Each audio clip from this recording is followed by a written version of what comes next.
Welcome to the show Gold Squadron Gays. It's the podcast where two Star Wars loving gays talk about and review their favorite Star Wars content while also being gay as hell.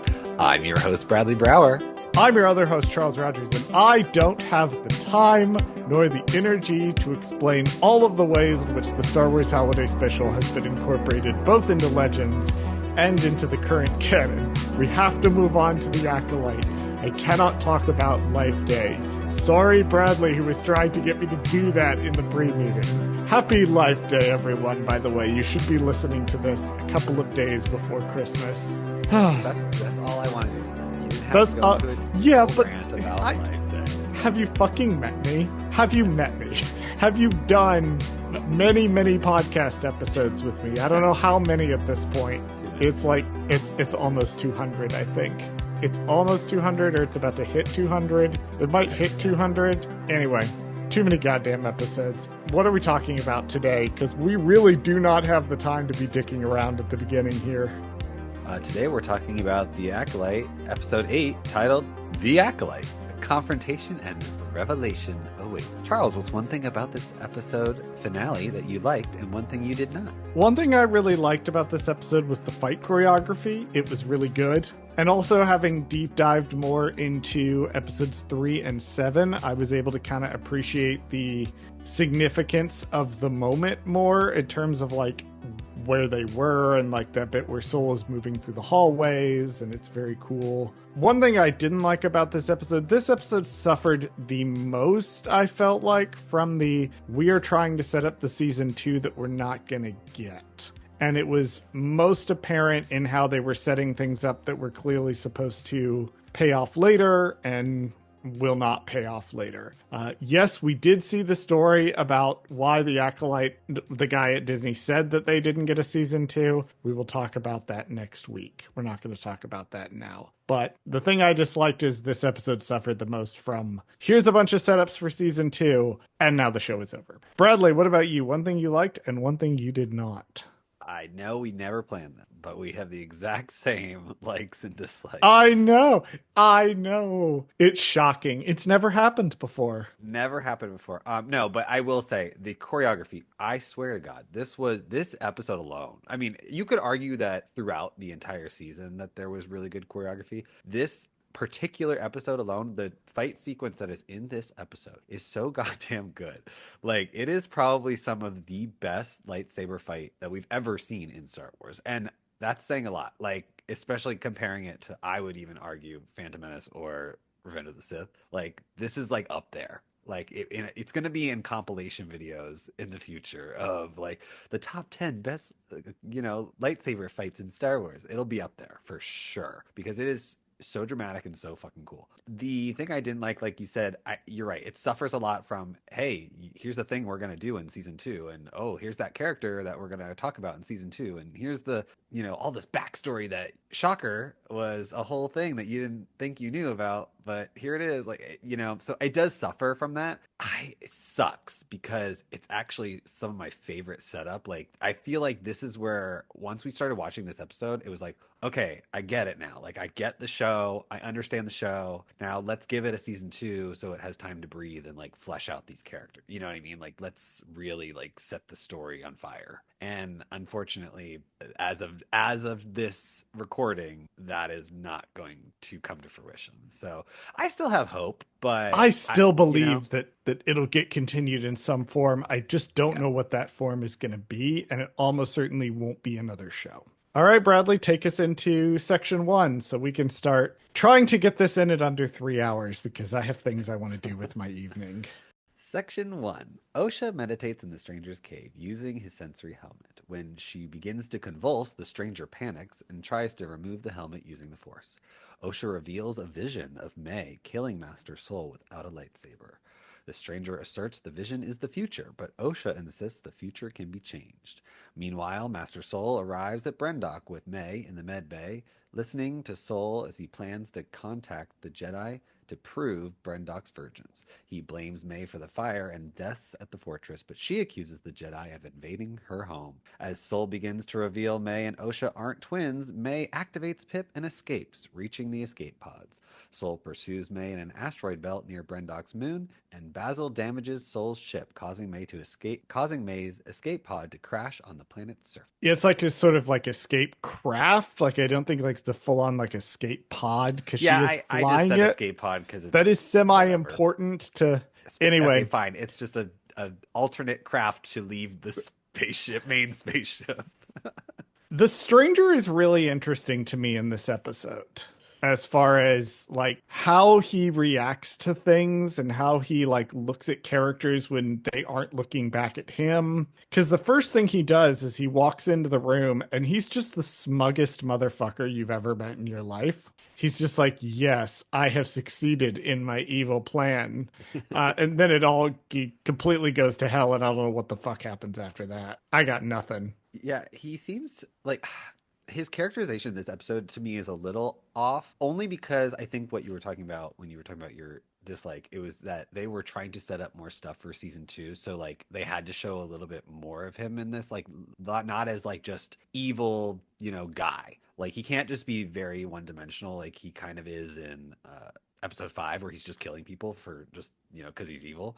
Like this is like they had to be like, oh, he has to have some kind of restraint or something in this episode, and he does. Like I mean, he has a lot more like I'm not gonna kill everybody right away kind of vibe in this episode. And actually when he does this part where he's worried, he's almost, I mean, he is worried about her because he has no idea what's going on. Obviously he didn't realize that like her putting on this helmet was gonna cause her to like freak the fuck out, which obviously she's just having some kind of force vision of some kind. But it's interesting. I never noticed this the first time around. I don't know if you probably did, but I just never really paid attention, I guess. I never saw that his eyes like go all the way black when he's trying to get the helmet off. Oh, I noticed because I was staring lovingly at Manny Jacinto's beautiful I don't know eyes. what I was doing when I was watching this the first time.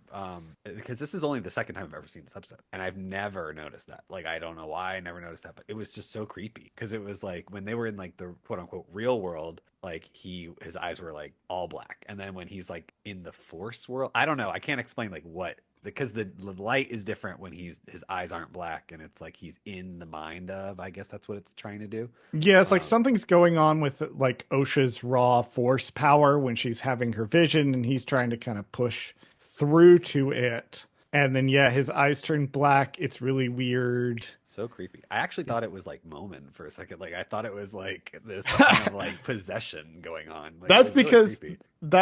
you unfortunately over the past 3 years of this podcast journey have become even more of a Star Wars lore nerd, and now you're the type of person who'll be like, oh, I wonder if that's this reference to this comic book. Right. I Ugh. know. My mind is poisoned.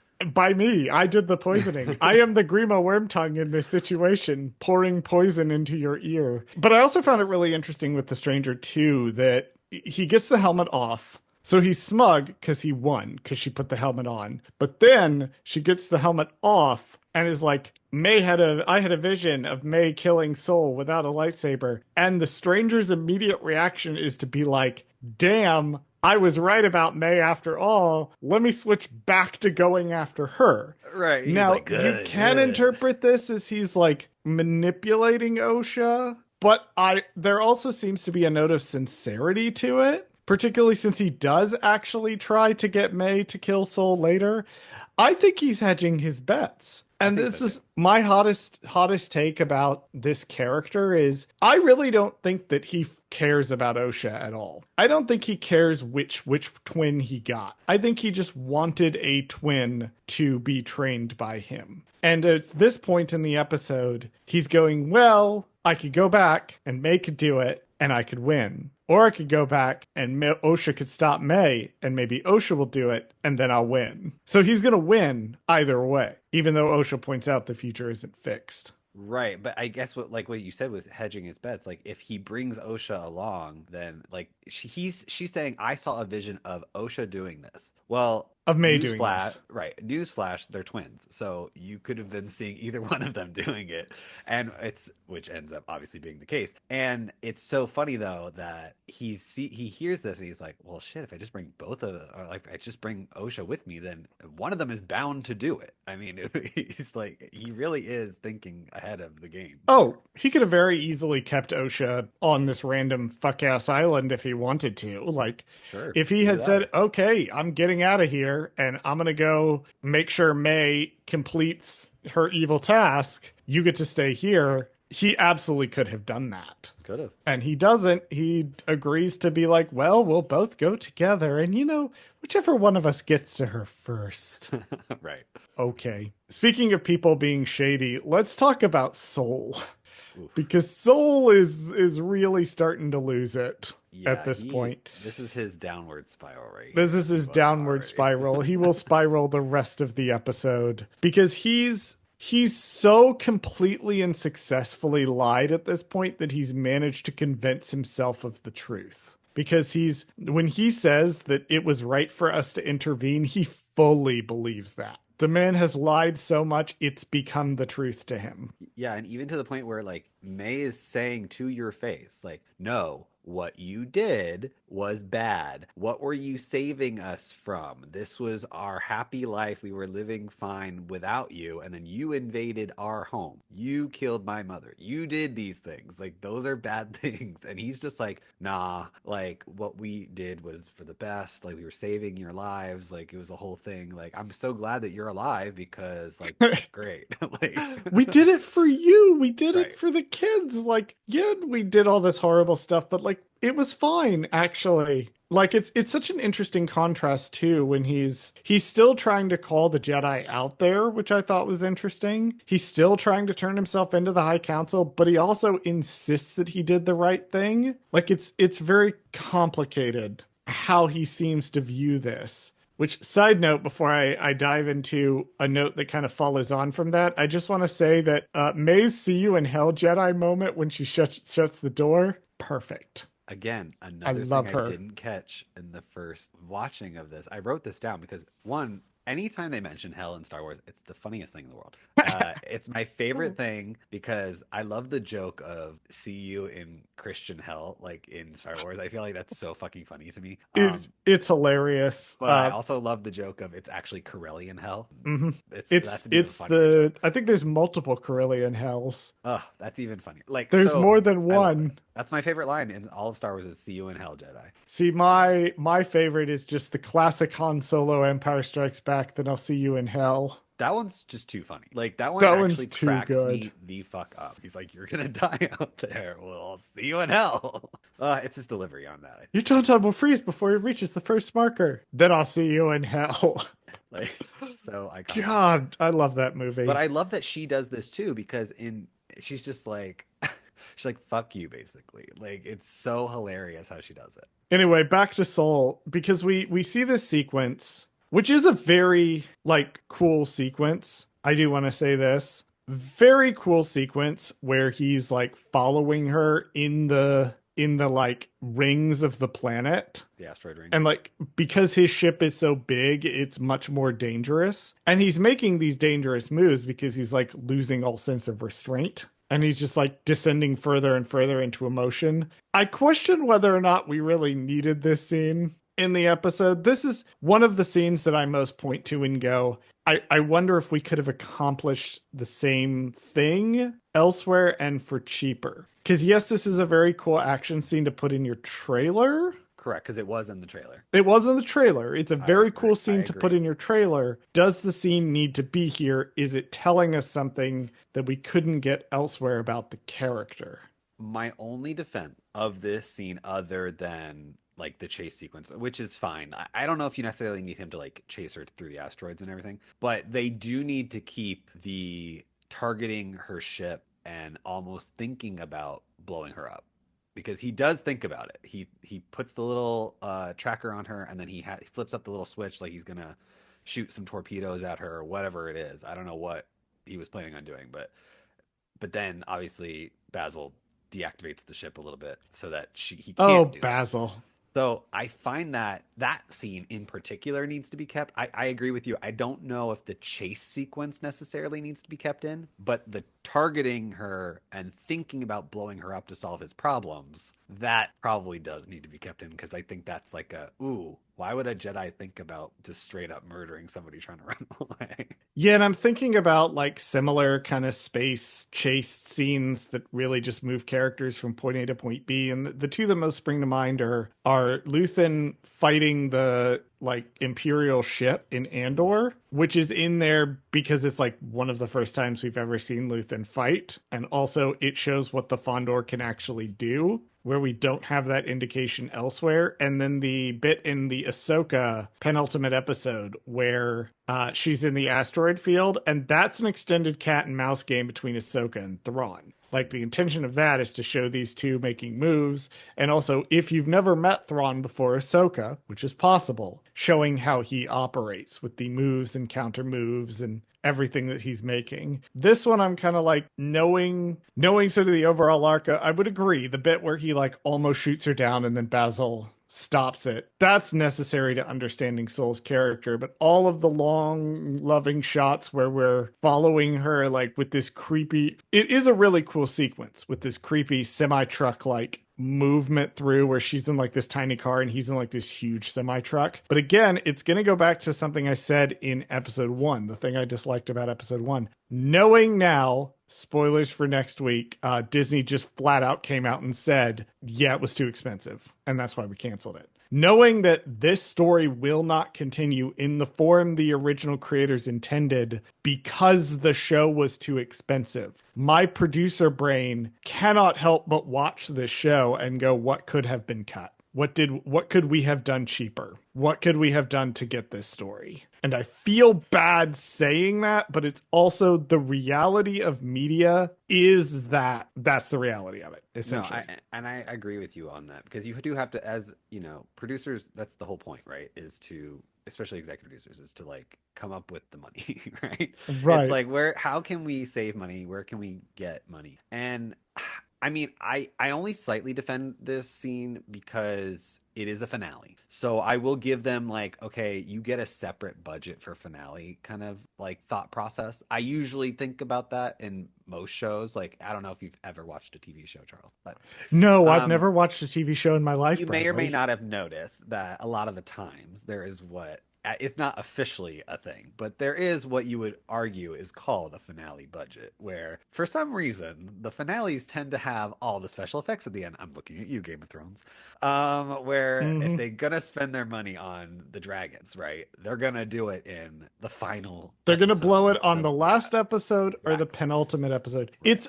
It's really funny because I'm also watching an older anime right now. And one thing with anime too, it's really funny. You can tell when the budget ran out Yeah. because you can specifically notice where in the show there is a sharp drop in quality, which is why the only anime that I truly respect is Monster, which is 74 episodes and made for about $10 an episode. So there is no finale drop off, and they also didn't have to save a bunch of money for the finale. But yes, this is a thing in shows. And in The Acolyte, and here's kind of my thing too, because the way that the show really ended was this confrontation on Brendock. And that should have been a much cheaper episode to produce because they can reuse the same sets. They've not got any new actors in there. It's all of the same sets that they had for 3 and 7. Like it's 4 actors plus the Yeah. stunt people and the crew and all of that, but this should have been something that would have been, I think, easier to produce.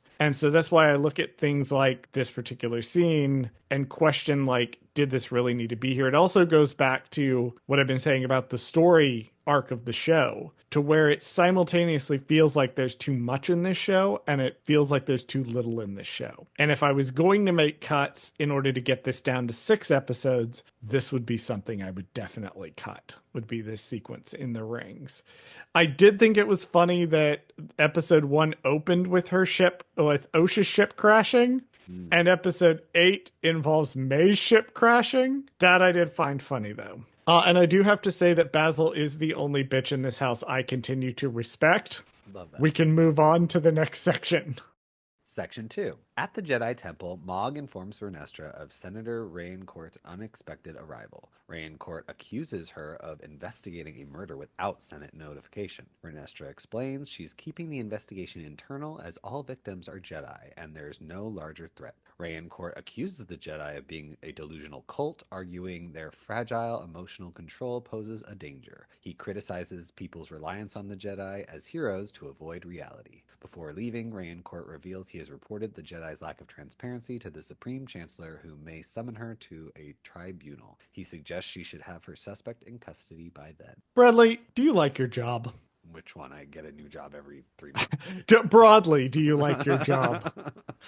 I tend to enjoy it, yeah. As far as my day job goes, I'm not the biggest fan of it. You know, it's corporate and it gives me health insurance, but I definitely have days where I'm like, I really don't want to be here. This is tough. I bring this up because you know who has the worst job? Who? Mog. Mog has the worst fucking job I can ever see. Oh, poor Mog. He's an assistant, which is I need the Mog book. I was frankly. gonna say I need to know what this guy's job is like. There's a moment later on, and you'll know when it happened. But there's a moment later on where he talks to Basil, and I think that's the moment where I was like, "Where is the Basil and Mog book? Where's the Basil and Mog? Where is cartoon? Basil and Mog? Or like everything? Like they need to have a show with just the two of them." See, now if they'd done a season 2, we could have had Basil and Mog team up because, hey, look, somebody else who speaks Basil. You know, you're thinking too hard and too good about this show.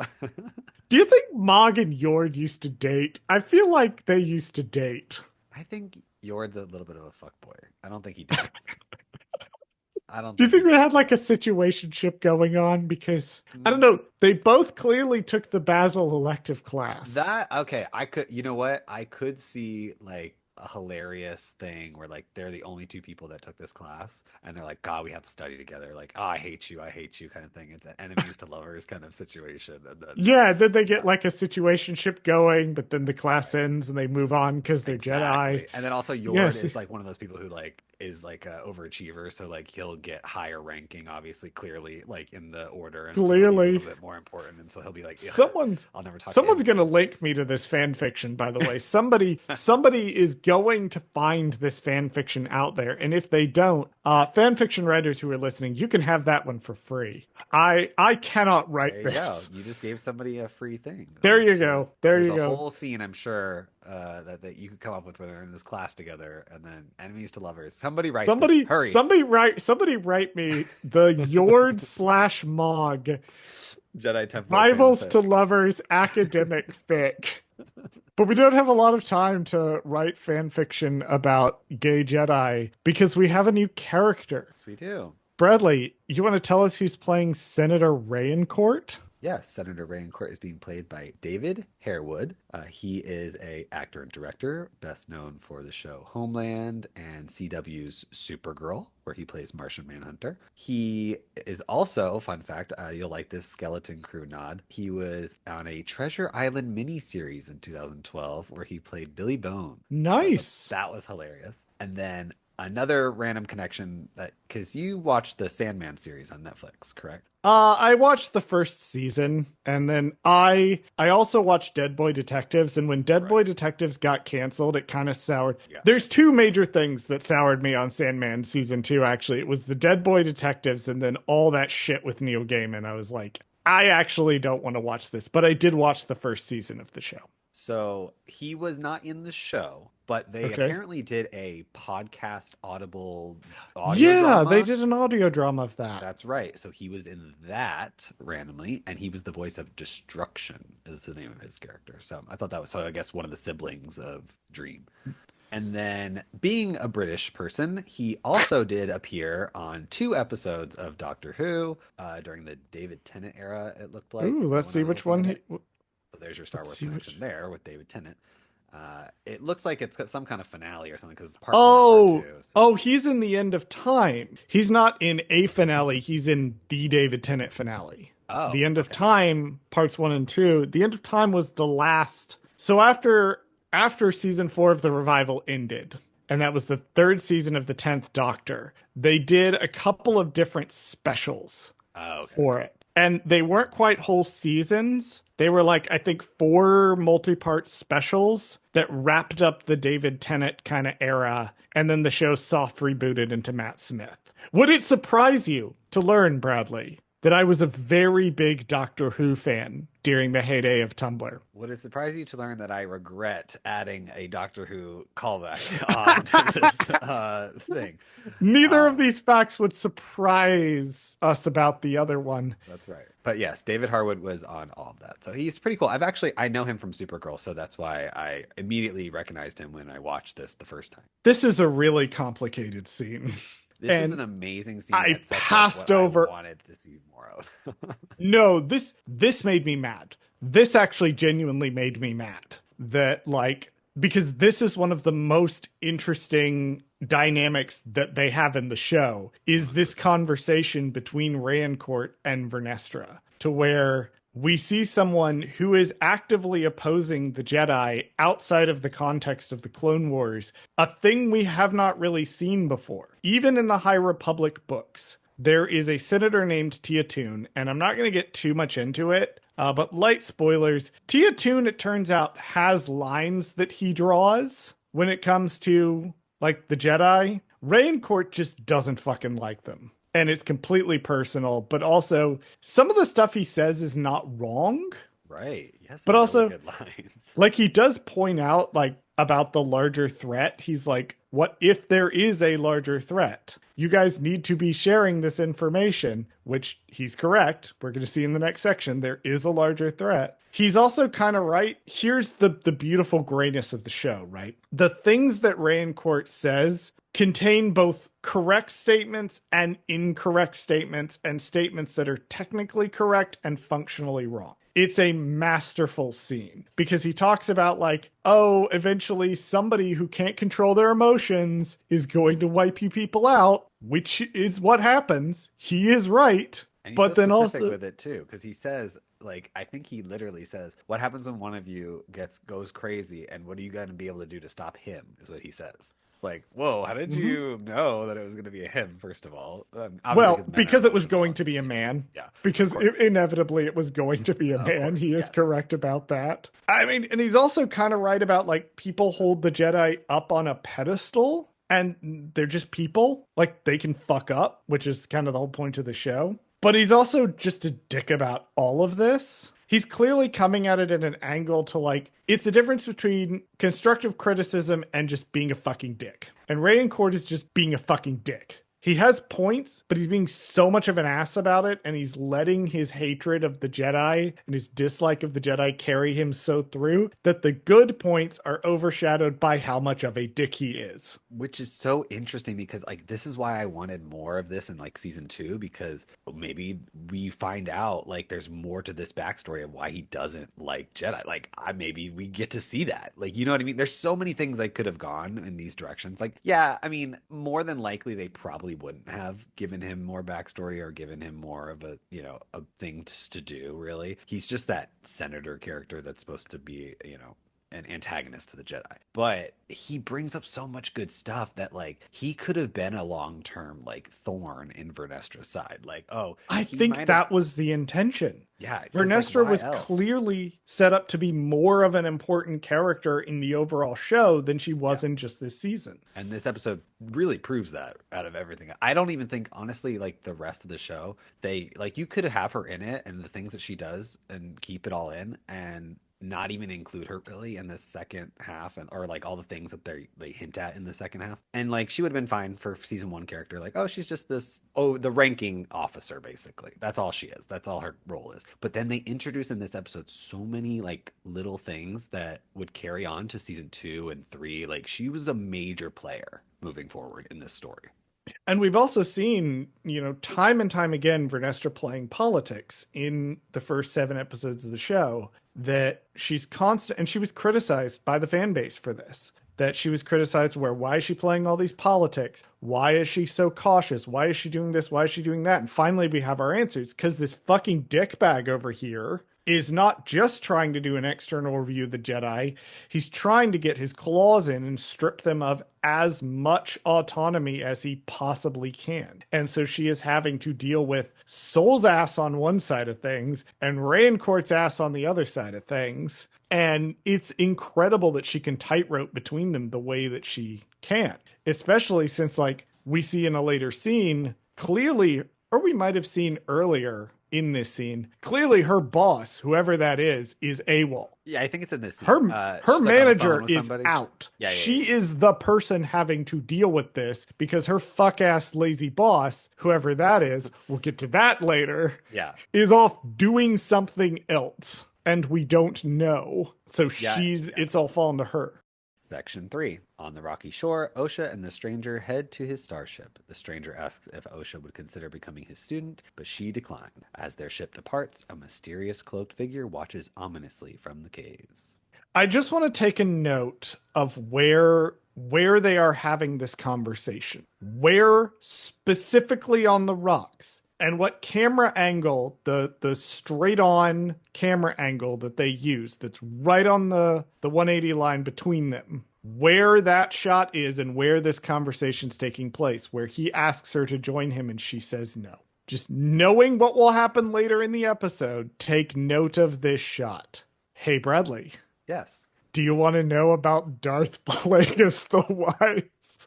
Have you ever heard? Have you ever heard the tragedy of Darth Plagueis the Wise? I remember the internet was ablaze when this scene happened. I remember it very fondly because honestly, once the episode aired, there was really only one thing that people were talking about. Well, there's two things. We'll talk about There's two. but this was the major thing that people were talking about.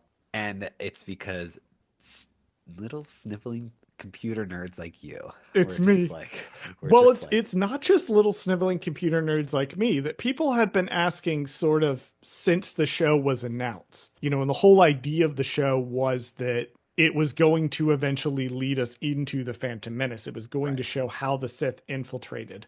And of course, people were wondering, you know, are they going to tackle Plagueis? Are they going to address Plagueis at all?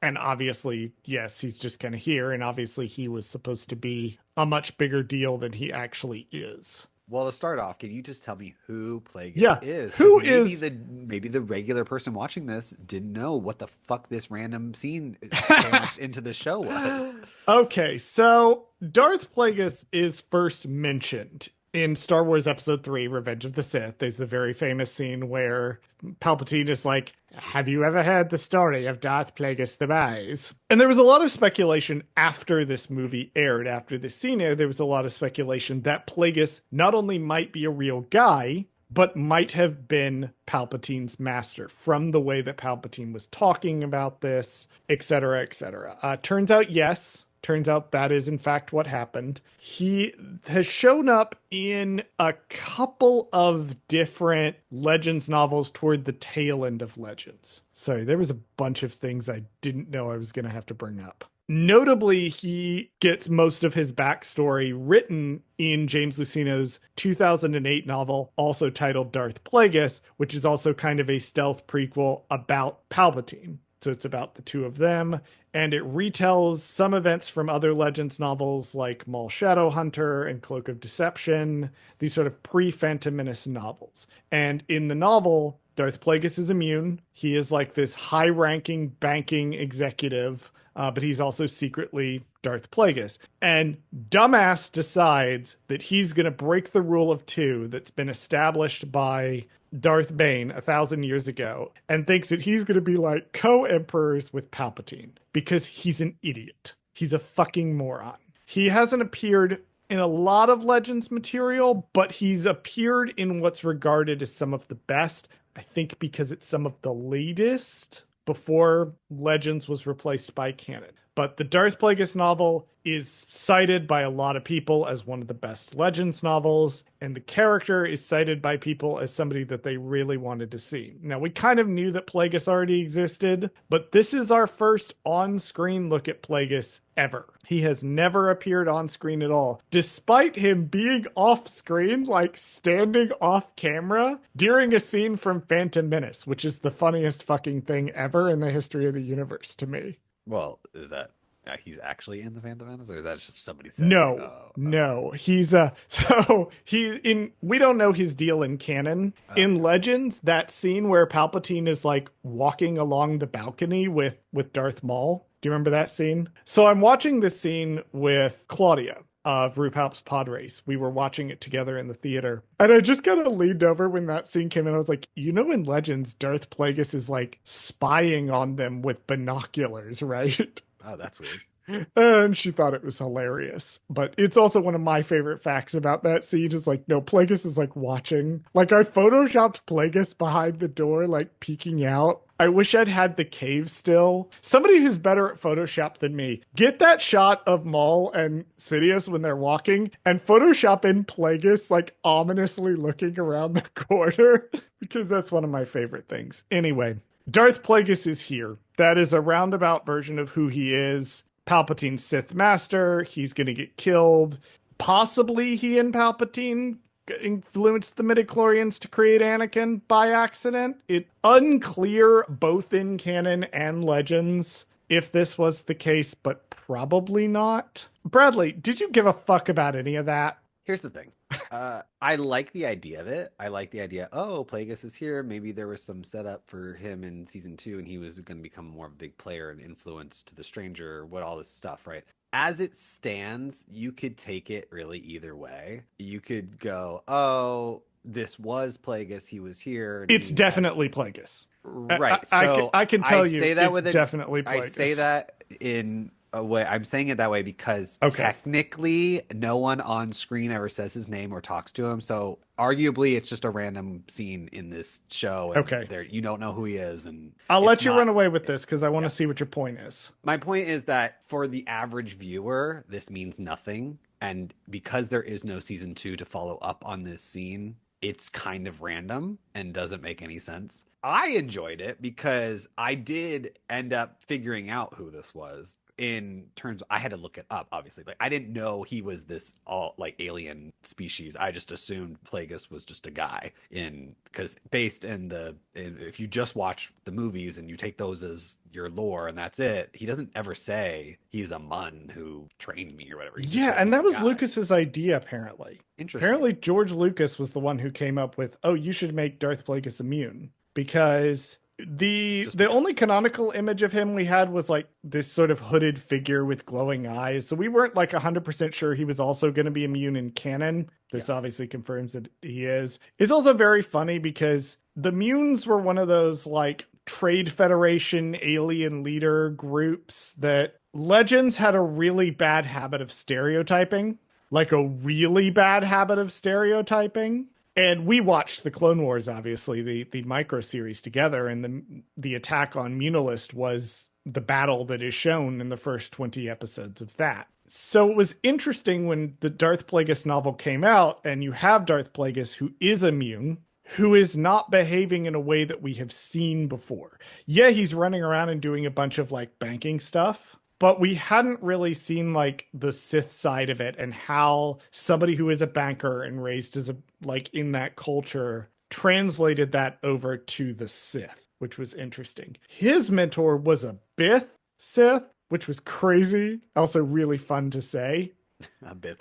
Yes, a Bith Sith. So my question stands, when are we gonna get a werewolf Sith? Because that's really all I care about. I don't care about anybody else. I want a werewolf God, Sith. has there been like a Wolfman Sith A before? Wolfman Sith would be amazing. I mean, we barely got a Canonically, Jedi no. one, so I want I want a live action To be evil fair, one. canonically, we can count the number of Sith we have like visual images of on like two hands. Like it's not a lot of them. Legends, I don't know. Well, and then again, that what could have been like a reason why if this show had time to breathe and give us possibly more evil darksiders, Sith, if you want to call them that, like we could have gotten maybe a variety of characters and things that were just maybe they were Sith. You know, like instead of just having it be the two evil guys on screen at all times, like the movies do, it's like maybe there's like more of them out there that we just don't know anything about because they just weren't in the Republic fucking things up, you know? Like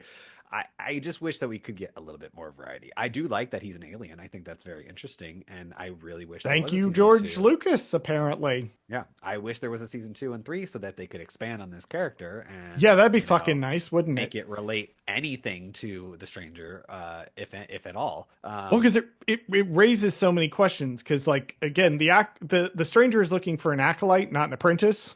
So like, Yeah, is the stranger Darth Plagueis's apprentice? He calls himself a Sith, but like, I don't believe a fucking word that comes out of this man's mouth. Is he Plagueis's apprentice, and he's scheming to replace Plagueis? Is he like another Sith, like Tenebrous' apprentice, and Tenebrous has more than one apprentice? And like, what's going on, what's happening, we don't know. This raises more questions frankly than it answers. right. And if we had gotten more seasons, I am certain that they said that they would have done more with this character, that he was just kind of a little cameo at the end of the series here, and this story remains untold. Yeah, I think Manny Jacinto said in an interview he was trying not to give too much away because he said just in case there is more seasons or there is following material, he's like, I don't want to, give it away, but he said that he knew where it was going or where the story was going. And so that's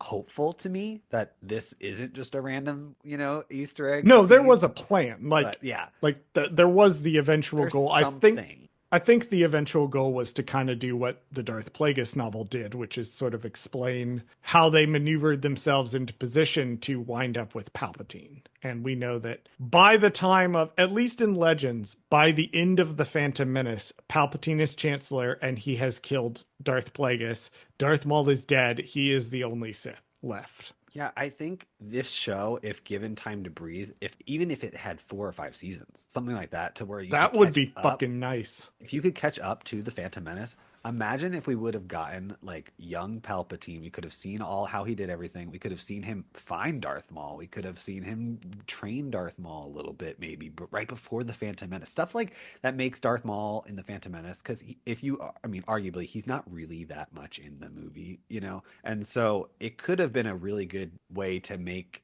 a proto Darth Maul Plagueis, like Palpatine That kind of show. was the plot of the novel. Yeah, The the novel scenes Darth are Plagueis was also kind of doing this. So there was this thing with Legends like around 2007, 2008, when the Clone Wars multimedia project had ended, and we got the Clone Wars, and also like Revenge of the Sith had come out. So Legends was kind of in a point where it was trying to figure out where it was going. And I can't remember when the Legacy comics came out, but it was trying to figure out like what it wanted its own identity to be. And one of the things it was trying to do was it was trying to make shit that hadn't needed to work together. And that's how you end up with novels like Death Star, where you have multiple instances of the Death Star plans being stolen, and Death Star kind of explains how that happened. What Darth Plagueis did, one of the things that it was having to do was it was having to tie together a lot of the pre-Phantom Menace material, so Cloak Deception, Shadowhunter, tie it back with Darth Bane, tie it forward to where it was going to go. But then also, now they had this curveball because George Lucas had just started doing this animated TV show. And George Lucas didn't give a fuck about Legends material. So, despite all of these comics being written, all of these games coming out, all of these novels having been created, George Lucas was like, I don't really care. We're just going to make the Clone Wars. And Dave Filoni tried desperately to make the first 2 seasons of the Clone Wars fit within the pre-established material. And around season 3, they just kind of threw their hands up and went, fuck it. It did ultimately lead to Karen Travis storming off. So I can't be too mad at it because we were spared more Imperial Commando novels, but it is what it is. And that was something that the novel was doing, was it was trying to tie like the previous Maul stuff to the new Talzin backstory that was in season 3. There was a lot happening in this novel, which you really should read at some point, Bradley. I think I will. Well, I guess my question is to wrap up our Plagueis section. Yes. Would reading the Plagueis novel, could you read it and take it as canon as is, just based on what's already been released? Like Yes theoretically. and no. Okay. You There are parts of the novel that don't really work in canon anymore, but then there's parts of the novel that do kind of go along with it quite well. So I think it is possible. If nothing else, I recommend reading it not specifically because it'll fill in this gap in the canon, but because if you read it, a lot of stuff that has followed from it, particularly the Acolyte, will make sense into what they are calling back to and what they are referencing. Got it. Okay. Well, that's a good. I'll add it to my list of random legends If you're things going that to I read a probably need to Legends read. novel, that's one of the ones that people tend to recommend. And not that I want to give people online too much credence because they also say things like read Darth Bane, which no, the fuck you should not. If you're not, you should not start your Legends journey on Darth Bane. Good God. That is not putting your best foot forward. But if you're going to start it, Darth Plagueis, if you have the capacity to understand a lot of political maneuvering, it is a very good book. And James Luceno continues, like, wrote canon stuff and canonized some characters from Darth Plagueis in the novel Tarkin. By the way, I had no other notes for this section. We just spent however many minutes talking about this one shot of Darth Which is why Plagueis, I kept it like its own which is section. why you made it its own I section. really did. But we should move on. Section 4. Master Soul lands his starship, activating its transponder before departing for the fortress. On Coruscant, Vernestra urgently contacts someone for assistance before Mog informs her they've located Soul on Brendok. Meanwhile, the stranger's ship arrives on Brendok. At the fortress base, Osha and the stranger reach a broken elevator. While Osha suggests repairing it, the stranger vanishes. Soul explores the fortress looking for May, and Osha successfully hotwires the elevator and its doors open. So this is the section in which Vernestra is finding out that her manager is on PTO Correct. and Yeah, we were nobody told slightly her. we were Yeah, just which is slightly off. It's very, fine. very funny that Vernestra's day continues to get worse with each passing scene of this episode. I also love the stranger like pulling a Batman style disappearance. I love what she says. Osha goes, I mean, we could always like basically. She says we could climb it or whatever. It's like, but that probably wouldn't be a good idea. And then he's like, would it? And then just disappears. Love Well, that. he clearly has some way in that he has some way to get in and out, and it's a little unclear how he's doing it Yeah, it's a little because mysterious. he I guess vanishes. well, I guess we could argue he flies. Oh fuck, you're right. He does fly. So he probably just flew up under the fucking top. Bradley, are you telling me that they fly now? Well, at least the stranger does. I just really like this episode's continuing theme of having to go like back to the site of your greatest trauma to confront it because Soul is we get all these shots of Soul wandering around and like hearing the memories and like having to revisit all of his greatest traumas. Meanwhile, May is literally crawling back up through where she got blown out as a child. Like she's crawling up from the pit that she fell into. And I love this juxtaposition of the two of them having to revisit the worst day of their lives. So far, the worst day of Soul's life so far. His life will get worse. Section 5. Soul continues his search for May, calling her name through the fortress. He is confronted by the stranger, who thanks him for leading him to her. The two engage in an intense duel. Meanwhile, in their charred childhood bedroom, Osha confronts May, blaming her for past deaths. May insists Soul lied and blamed her. May reveals she saw Soul kill their mother, and that his lies fuel Osha's pain. Osha attacks her, and they fight, evenly matched. Outside, Soul and the stranger's duel is interrupted by the Jedi starship arriving. Inside, Osha and May's fight stops as they notice this ship arrive, and May retreats, taking advantage of the distraction. Okay, let's talk about the duel. This Because is the sickest fight in Star Wars. I'm sorry. this was another sense where I had to either write down every single note or I had to write down this duel rules. That's basically what I wrote. And I went with this duel rules. Yeah, I said they fight. When in actuality, my first draft of my notes was like, he blocks this and then he does this. And I was like, no, I can't do that. That's going You to can't. make this impossibly long. Like, it's the coolest fight. I will give them that. Well, what I loved was that while they're in the hallway and then they're on the catwalk, it's classic duel blocking. Like the duel it reminded me the most of was Luke and Vader on Cloud City. However, it's got the prequel flair to it. Right. So it's like what the originals would have done if they had a budget.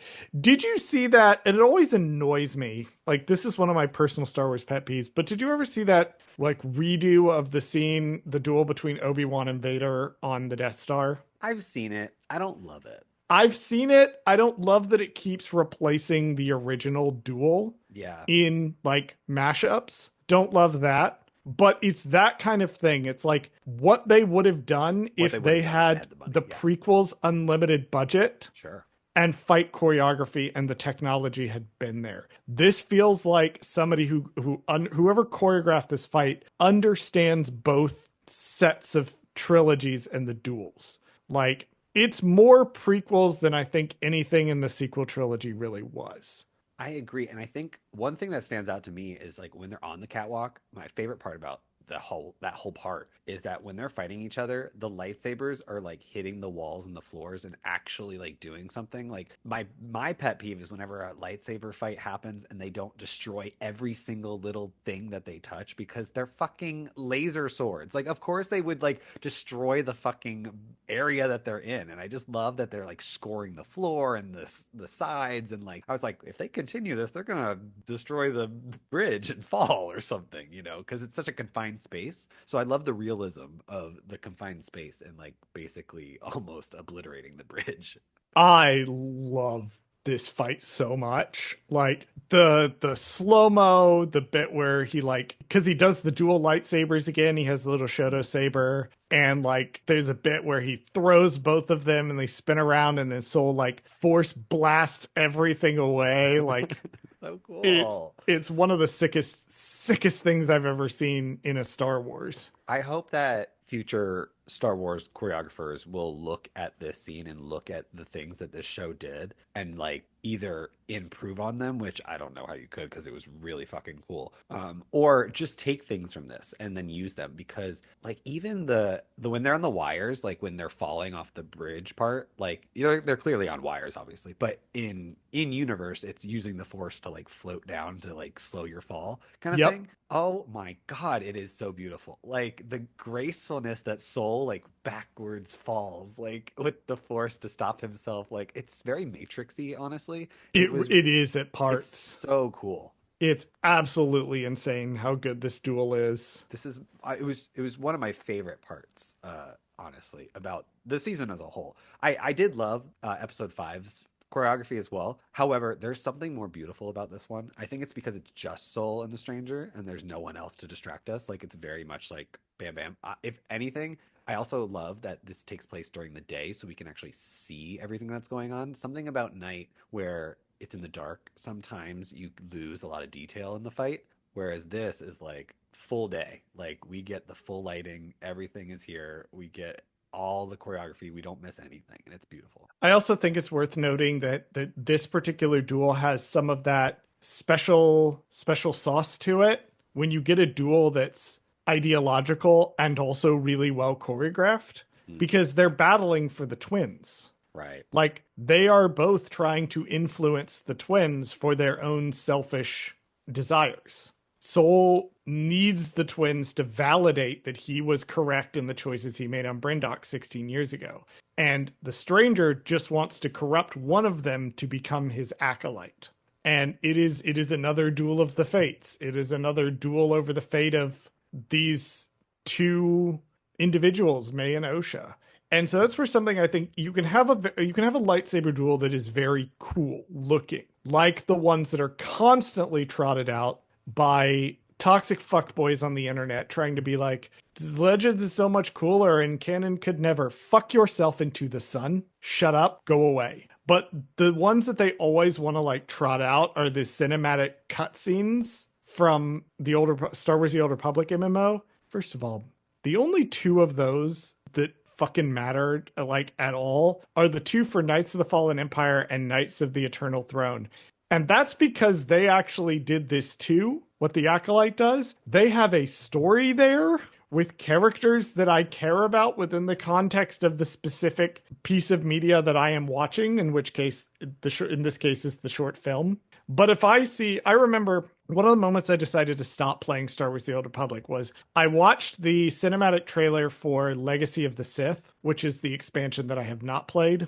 And I watched it, and it was like some random Jedi, they were fighting a Sith, and it was 7 minutes or so of just this fight. And I'm like, I don't know who you are. I don't know why I care. Yeah, it's cool that you're flipping around and doing stuff, but like, why does it matter? And like the really good duels in Star Wars are the ones that are as much about the emotions and the ideals of the people that are fighting them as it is about the actual fight itself. I think it's notable that in Return of the Jedi, Luke and Vader start fighting. We cut to do some shit on Endor, and then we come back and we've missed the whole fight. Yeah, and I will say that's one thing that I'll compare this episode or this episode to Night, which I had a problem with was the cuts. They would show us the fight for a little bit, but then they'd cut to the other stuff, and it's like, no, show me the fight. One thing I loved about this fight was that they didn't really cut this fight. I mean, it was a full on scene, and then once it's kind of like pretty much half like to the climax of the fight, then we cut to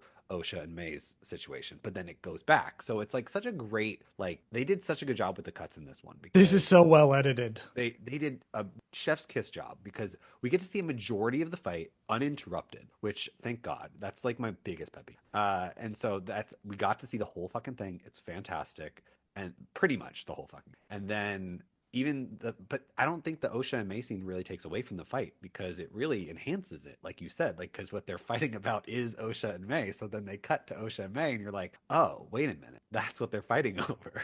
Even Osha and May, when they have their own fight, like there is a conversation ahead of it that starts to underscore what's happening with these two.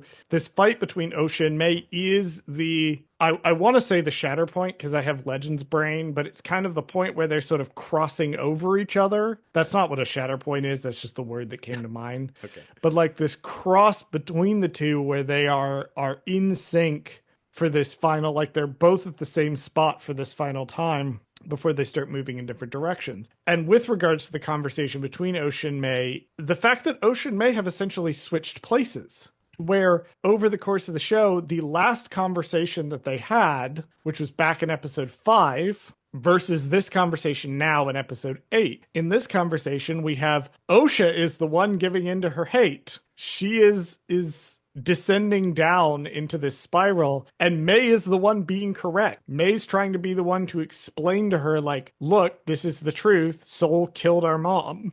And I love that they've started really switching places, and it's so clear in this scene because that's going to continue into the next continuing bits of this sequence. I mean, if it wasn't already clear, Osha's wearing white, or I'm sorry, May's wearing white, Osha's wearing black. They've switched outfits. They've switched their outfits. They've switched outfits. Yeah, too, because do you think the stranger had a set of Osha's clothes sitting around? No, she's wearing May's clothes. And I didn't really pay close enough attention. I need to go back and watch it again, and you correct me if I'm wrong, people. But when they're fighting and they do probably the sickest cut in all of Star Wars where they cross their legs. Oh yeah, I got that at the final note of the section. I want to notice, is May's leg and is Osha's leg in place of the blue lightsaber and the red lightsaber? Oh, are they in the right place is what I want to know. I'm curious. I don't know. I haven't like gone This is so good that I'm actually going to pull the episode up right now and check. Yeah, cuz you know what? Maybe I'll see if I can beat you to it. But I agree. I need to know because that seems like a very fucking good detail if that is. Osha lines up with Soul and May lines up with the stranger. Damn, that would have been chef's kiss if that was true. But it's still kind of chef's kiss. It's still pretty good. I actually think it's kind of funny because if you want to compare it, like the reason why she's still technically on Soul's side. May has revealed this truth to her. Yet she just like is lashing out angrily. Like she still for some reason blames May because she's just so brainwashed. Like she can't accept the fact that she literally cannot accept the possibility that Soul was lying to her for this long. And like May even has this incredibly sick ass line where she's like, how could he teach you to control your negative emotions? He's the reason you have them. Wild. Get her, which is Jade. insane. I love it. Get her ass. Oh my God. And then we get the sickest transition in all of Star Wars. Yeah, whoever thought of that, Whoever I thought want of that, I want to give you Emmy. all the Emmys All the Emmys just for that just cut for that transition. because they've never done anything like that before. I don't think. Or Star Wars doesn't play with the editing transitions a lot. And even that's in the early parts weird. of this show, they were kind of lackluster. And then in this episode, they just all decided to cook all at I once. guess one of the interns secretly got in the editing bay and was like, "Let me just play with this real quick," Let and me they kept it solve. in. This is the case in which they let the intern do something, and it turned out the intern was fire, actually. Yeah. No, I Because imagine this is they so radically different than my headcanon is that they were in the editing booth on their lunch break and they were playing with the scenes and then they randomly went over to Leslie Headland's office and they knocked on her door and they were like, excuse me, Miss Headland, can I show you something that I've been working on? And she was like, oh, fine, come in. Like, and then they show her this scene and she's like, genius, that's it, that's going in. Section 6. In the courtyard, Soul and the stranger continue their duel. Soul damages the stranger's lightsaber. Defeated, the stranger removes his helmet. Soul points his lightsaber at him, but May intervenes, fights him, and steals the lightsaber, disarming. The stranger urges May to kill Soul and finish her training, but she refuses, wanting him to confess and face justice. Soul reveals a shocking truth. May and Osha are the same person created by their mother using the Force. In the shadow, Osha retrieves Soul's lightsaber. May accuses him of killing their mother, and Soul admits to it. Osha demands why he kept the truth. He explains, and he begins to choke. Osha, consumed by anger, force chokes him. As Soul dies, the kyber crystal in his lightsaber bleeds, turning from blue to red. Soul's final words are to assure Osha it's okay. When the stranger approaches, she instinctively activates the lightsaber, which changes from blue to red. I again want to point out that if you're watching media with your eyeballs and processing the information on the screen, you may not even realize the show is doing this. But the show shows you the kyber crystal in the stranger's lightsaber. When it gets separated, you can Correct. see the kyber crystal in there and you can see that it is red. They have shown us that the kyber crystals are in the lightsabers before, and we have seen them different colors in there. So it is showing us, is giving us that visual clue that, hey, his kyber crystals are red. Just wanted to point that out. May then has a full-on Luke Skywalker moment where she is presented with the chance to get the revenge that she so badly wanted and chooses not to take it. She throws the saber away and she finally lets go of her personal anger and is like, no, he needs to face justice for what he's done. I fucking love May. I think she might be one of my favorite characters in this show, just from episodes 6 and 8, what they do with her. Well, because she has an actual arc. Because she has an arc. And she is a real well, character. her arc really starts in episode 4. Right. But Let's she does be have real. one. So She which does is have fine. one, and it's a great arc. I love the idea of like Star Wars is so much about you do one good deed and like that's your redemption. This was a story about someone pulling themselves out of a toxic situation, out of a toxic mentorship, and spending time alone, spending time without that mentor, learning to self-actualize. And for May, what that means is learning to let go of a hatred she has carried for 16 years and coming to realize that her anger was consuming her. It's consuming Osha, and she needs to let that go. And so I love that she throws the saber away. And that's not quite the culmination of her character arc, but it is a turning point in her character arc where she does finally choose justice over revenge. Which, again, had we had a season 2 or a season 3, we would have gotten to see this character grow even more. You're right. This is just the turning point. This isn't even really the culmination of her arc. This is just like the peak. Like she's like getting to that point. There'll be And then now one it's like, one moment. It's like one like lump. Yeah, there'll be one moment kind of at the end that I'm going to talk about. And then I also want to point out, again, everything happens so fast in the show, but all this stuff is there. The lightsaber does crack Right. Yeah, you have to pay attention to it, You have but to you can really pay hear it. Yeah. attention to it, but you can hear it crack Right when she when it throws hits hits the rock. Yeah. the rock.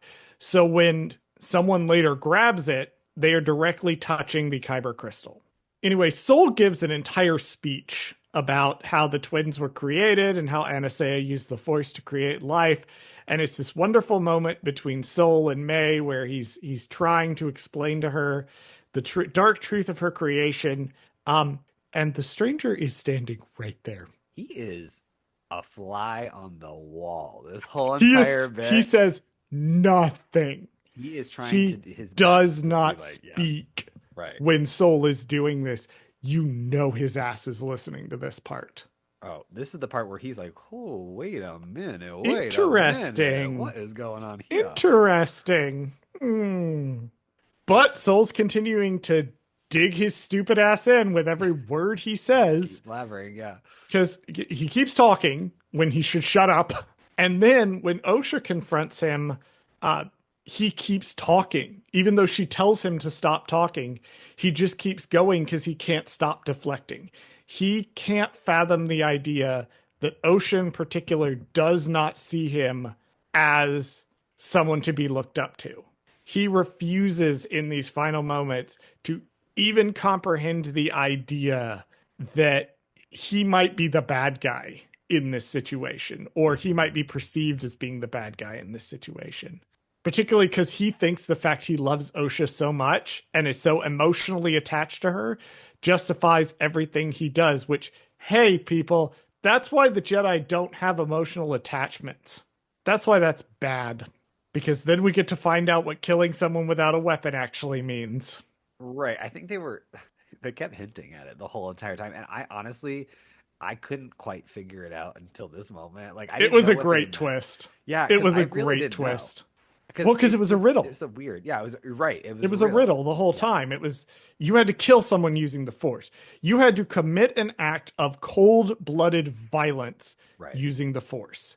You had to twist the force to your own ends, make the force serve you instead of flowing through you, and use it to commit an act of horrific violence against another person. May never figured out the riddle, but Osha did. And then if that weren't sick as shit enough, we get our first on-screen lightsaber bleed. You have to like you know what? And I did have to pay close attention this time. And she is, yes, touching the crystal, and you can see the like there's like I want to say it's like the blood or like the magic or whatever the fuck it is in her veins. You can see it touching the blackness touching her the crystal as she's Yep. choking him, and it's like clearly affecting the crystal, and you can see it seeping into the crystal. I mean, like obviously there's not like something flowing like through her skin or anything like that, but it's like force, magical, darkness, whatever the fuck you want to call it. It's going and it's affecting the crystal, and it's so sick. And yeah, we've never seen that before. I just thought it was really amazing. For those of you out in the audience who are just joining us, and you did not follow our adventures through the Darth Vader comics by Charles Soule.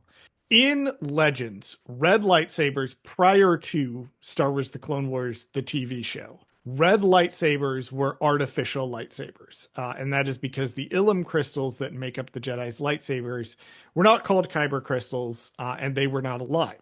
And so the way you got a red lightsaber was you just made an artificial one. In canon, red lightsaber crystals are created through a slightly different process because kyber crystals are actually alive. In order to get a red lightsaber crystal, you need to employ a process called bleeding on the crystal, in which you, using the force, pour an intense amount of pain of suffering, essentially to torture the crystal into turning red. And that is what Osha is doing in this moment. We have seen it most notably in comics, generally the Darth Vader comics by Charles Soule, and then the Rise of Kylo Ren comics, also by Charles Soule. Charles Soule really likes this, apparently. I think he might have created the concept, but I'm not 100% sure on that. But that is what is happening. She is unconsciously bleeding the lightsaber crystal because she is just stupid powerful, which is sick as hell. We have this tense moment where she collapses to the ground. She's killed her. Yeah, Soul fucking dies, by the way. She like fucking chokes the life out of him. And then the stranger, this motherfucker, needs to insert himself in every moment, Right. decides he's gonna sidle on up and try to take advantage of this moment with Osha, to which she just whips the lightsaber up at him because he did not read the room at all in this. And we get also one of the sickest shots I've ever seen in Star Wars of the crystal, the blade, Soul's lightsaber blade. Because remember, this is Soul's lightsaber that she's holding. Soul's lightsaber blade turning red. Just genius. Genius It's shot. beautiful. I love this sequence. I love everything about it. I love the culmination of the characters. I love the lore references. I love the flawedness of Soul, like how flawed he is as character, that right at the very end, he still doesn't fucking get it, Yeah, and which was honestly, very, very natural to me. and that's why he had to die because he Yeah, he could didn't not get fucking get over it. it. Section 7. Vernestra lands her ship, exiting with a group of Jedi. She momentarily senses the presence of the stranger, seemingly knowing who he is. The stranger also senses her arrival and puts his helmet back on. Basil joins the Jedi group, and Mog expresses relief to see him alive. May and Osha decide to leave, and the stranger vanishes. They descend a rock face into a core tunnel. Meanwhile, Vernestra discovers Soul's body in the courtyard. Using the Force, she hears echoes of the traumatic events from the twins' past. She instructs Mog to activate the tracker. Watching from above, the stranger observes Vernestra mourning briefly beside Soul's body. As she looks up, the stranger has already disappeared. Oop, it looks like Vern and the stranger know each other. Hmm, that's crazy. So here's the thing. We You said that people thought back when we saw the lightsaber whip is we're like, there's definitely There a was connection there. there was what I considered a very stupid theory that the stranger was actually Imri Kantaros, Right. somehow survived for 150 years, which I still think was dumb. However, the people that said that the stranger was an entity who was a former pupil of Vernestra's, we will find out later in this episode, those people were right on the money. Yeah. And also, she thought he was dead. That was a wild line because she goes, "You're alive." Like it was giving me the "you're green." Like it was giving me that same vibe. Like it was the same Are, thing. are It you was so. gonna are you gonna sneak a Wicked reference into every episode we do forever? To be fair, Vernestra is green, so I had to. She I is mean, green. She is so literally green. so they're basically the same. No, but I love that she did that because it was like, oh shit, there is more to this that we need. Like, if anything, like you could argue the whip thing, like that. If anything, I would have just chalked that up to he has a scar on his back. I wouldn't have even connected the whip thing. The fact that this scene though, like verifies that and makes that go like, oh shit, she thought this dude was fucking dead. Like this is something serious. Like She thought whatever his this ass is. got killed. Yeah. So And she's like, oh, he's alive. he's alive, and he was like, "Oh shit, she's here!" Bam, puts his That's helmet like back the on. Like, only real time we see the stranger panic is when Vernestra lands and he realizes that she has just detected his presence and his cover is blown. It is about the only time we see him panic. oh my god, I cannot wait for season 2 when we find out Wow, why they're that's going to be connected. really exciting when we get season two and find out what the fuck was going on here. Yeah, when we get the whole flashback scene where we figure Anyway, out like where she saw him die. No, but that was so cool, and I was like, oh, there's some serious beef between these two, or something going there's on. so Like, much beef. yeah, and we need There's to know so much more. fucking beef We between need to them. know. Anyway, Basil's found the Jedi, walks up to Mog, and he's like, "Hey, weren't you that guy who also took those that elective Those class in classes. Basil, where you and your classmate were spending a lot of time studying together? Yeah, I remember that. I remember." For all the studying you did, you didn't get particularly good grades in the class. Actually, Mog and Yord both seem like the type of person who would still wind up getting good grades in the class. So for anyone who was wondering how May survived, they will actually explain it pretty well in this episode. Not just that there was a core tunnel down there, but that she was pulled into it. And you can see that when it ejects out into the forest, it ejects horizontally. So she was falling vertically and she got sucked into the tunnel. And because she was spat out of it horizontally, she was able to survive the fall.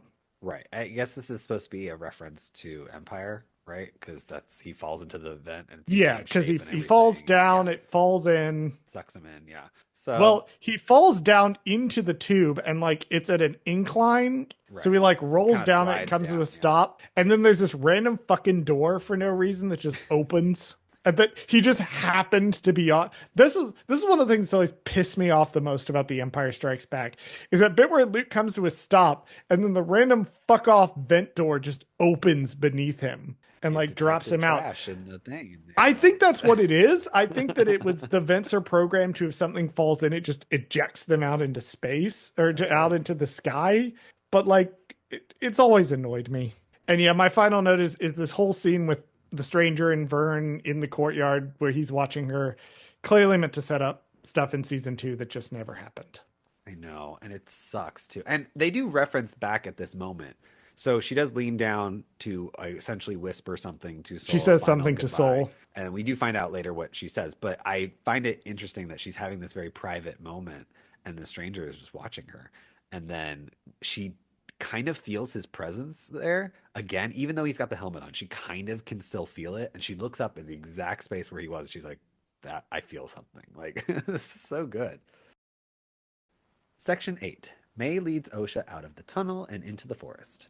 Meanwhile, Mog's group reaches the woods where Basil leads the search for the twin. At the Boonta tree, May and Osha apologize, reconcile, and embrace. The stranger appears, having recovered Soul's lightsaber. Osha considers telling the Jedi the truth about Soul's crimes, but the stranger warns her revealing her power will endanger her. When May asks Osha's desires, Osha offers to become the stranger's apprentice in exchange for letting go of May. The stranger offers to erase May's memories to protect her. He wipes her memory and returns Soul's lightsaber to Osha. Soon after, Mog, Basil, and the Jedi Knights apprehend May at the Boonta Tree, only to find that she has no memory of the events. So now we have a classic manhunt where everybody's walking through the woods, which is cool. Um, do you remember whose pack this is that they're using? Is that May's? I think May brought it. Well, I would assume it's Osha's, but she's May was where the like last to May use was the it. last to use it. Yeah, Okay, this is important because I think Basil is tracking May correct. specifically. I think so. Yeah. And that's important because a friend of mine who may or may not listen to these episodes, and so I do not want to put her on blast, had a huge problem with the memory wipe. Oh, She really? didn't get why the memory wipe was necessary. And one of the things I said was like, I'm pretty sure they're not just tracking all three of them because they don't know that the stranger and Osha are there. They're tracking May. Right, because technically they don't. Because I think what is it? I don't know who says it. Maybe the stranger says it, but he. Oh no, he says it to Soul when the Jedi arrive. He says they're not here for me because they don't know he exists because Right. no one has told them that he exists yet. Soul is the And last Vernestra's person. not going to say shit. Right. Vernestra's not going to be like, so there's also Absolutely another not. guy here and Yep. he looks like a Padawan of mine. Yep. So go find him too. She's not going to do that. She's No, going to play it way no one closer to the knows the chest. stranger is there except for really Osha and May. They're really the only two, and Osha's about to go with him. So May's the only one who's got any kind of memory of him being there. So of course he's like, yeah, I'm gonna wipe her fucking memory if she can't come with us Well, because I don't want her around. it's also too that May's the one that's going to have to stay behind. If somebody's going to stay behind and sacrifice himself, it's the person they're tracking, Right. so that the other two can get away.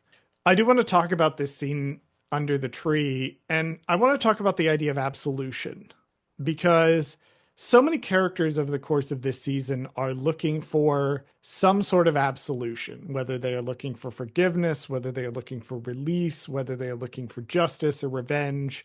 So many characters are looking for this end, looking for this culmination. And only here, only in the tree do we get it. And what it turns out to be is just these two sisters apologizing to each other. That's what brings it. That's what finally does it. Soul couldn't figure it out, and that was his fatal flaw. Is while he had accepted what he did, he never apologized for it. He never believed that he was wrong. He never acknowledged that he was wrong. Whereas Osha and May, in this moment under the tree, they finally apologize to each other for the hurt that they've caused each other. And that finally lets both of them let go. I think that's a beautiful moment. Less beautiful is the little line about who taught us that rhyme. They don't remember. Clearly, that was supposed to be set up for a mystery for later that will not get solved. Yeah, I assumed it was just the like I Anastasia. assumed it was their moms, Yeah, but I just like assumed that. the show wants to call attention to us in the middle of this scene, presumably the last time we'll hear the rhyme. Well, I also think the rhyme theoretically could also be the spell that created them, right? Like, or could have been the chant that Anastasia did to make them, right? In some capacity. So Gosh, this is maybe a that would interesting have came up hook. in season two, where Yeah. they were trying to figure out the secret. And once, because now that the stranger knows that they are this creation, he knows that they're super powerful or whatever. So it's like, oh, well, maybe we can recreate that thing that you did. I wonder if that's setting up anything for the Phantom Menace. If only we could have followed up on that. I wonder. I wonder. Let's talk about the characters in episode 3 and their conflict. So cast your mind back to episode 3 and the original conflict between these two characters. It was that May wanted Osha to stay. She wanted Osha to stay with her. Right. She didn't respect that Osha was trying to make her own choice. And Osha wanted to make her own decisions. She didn't care what May thought. She wasn't taking that into account. She wanted to leave. Both of them were making very selfish choices. It was about them.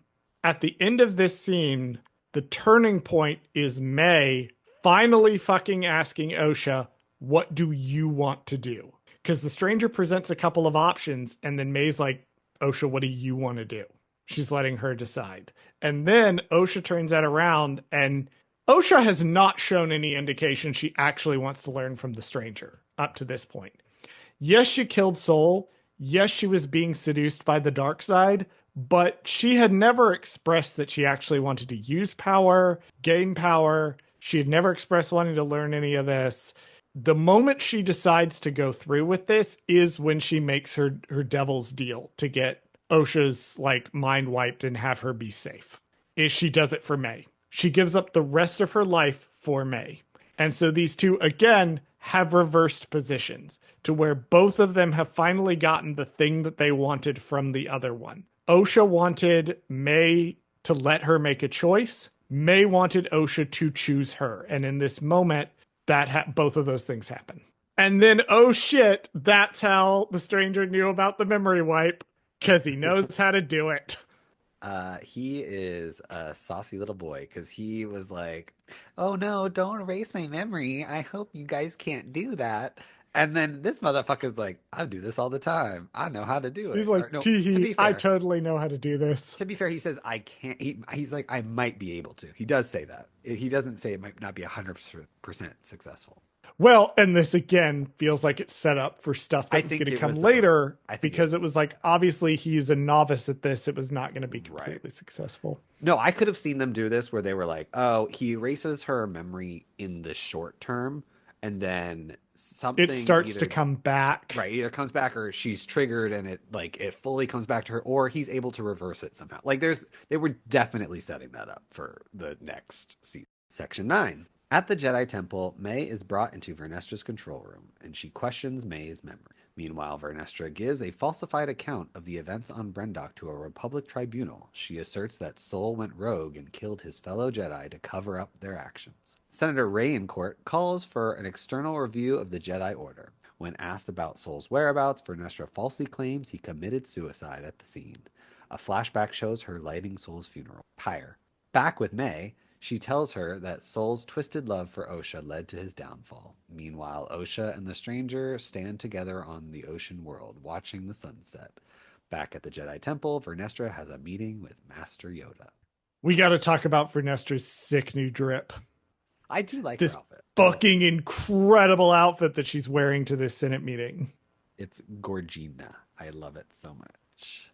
I also love that she has outfit change, like 3 outfit changes. She has 3 outfit changes in this show. Like awesome. I love any show that is like really into wardrobe. And the costume designer for this It's show, classic Star Wars too. It's like we need to have multiple outfits yes, for everyone involved in this. well, especially when you're like high up in the Jedi Order, like Vernestra clearly is. you have to have an outfit for every occasion. And does she have an outfit for a tribunal? Absolutely, she does.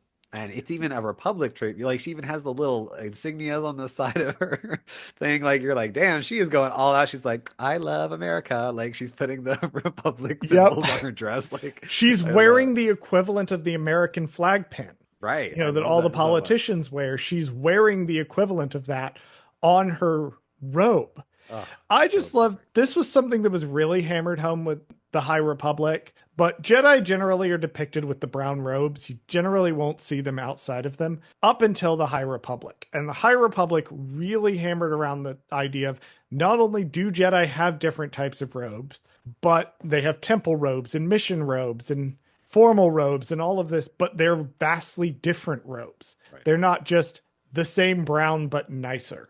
We have different ones, which I really, really like, and that comes across in how Vernestra dresses.